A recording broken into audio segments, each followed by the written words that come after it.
Hi, welcome to our how-to series. Today we're talking about loop classes and different ways in wiring the loop, which are compliant and which are non-compliant.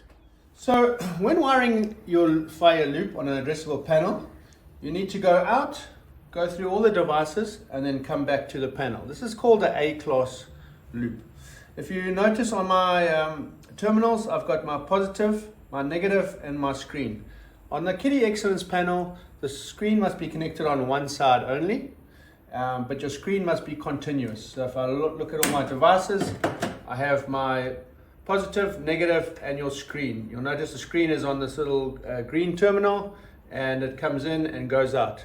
The reason for the screen is it drains away the noise on your loop and avoids false detections.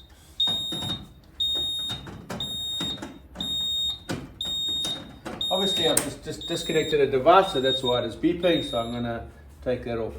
Okay, so in some cases, for fault finding reasons, we may want to convert this to a B-class loop.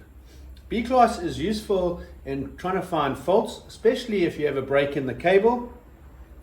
If I remove my return loop, the panel can't look on that side, so it'll only show you the devices that are on this side of the loop. So if there's a break, let's say between this detector and this detector, I'll only see these two, and then everything else after that will be offline. So that really helps you to isolate where the problem is. Especially with short circuits, you should have isolators. Some of these detectors you can buy with isolators built in. Isolators will basically kick in when it detects a fault, and it will isolate that portion of the loop. So especially at the end of a zone, you'll have an isolator.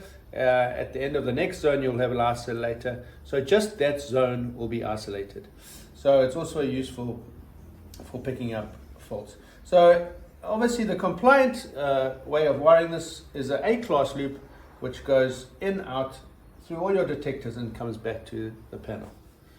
To configure a B-class loop, if I don't want to have a fault, obviously this is a non-compliant configuration. I'll need to go into field setup, go to the next page where you've got loops class, and you can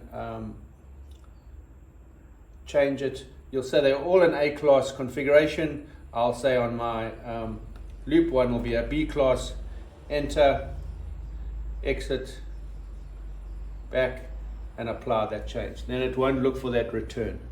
In the previous Zyton panels, we used to bridge out the loop when you weren't using it. In the Excellence panel, you will just tell it that it's a B-class. Any unused loops, you don't need to bridge out. Rather just tell it that it's a B-class, and it won't give you a fault on that loop. Thanks for watching. Bye.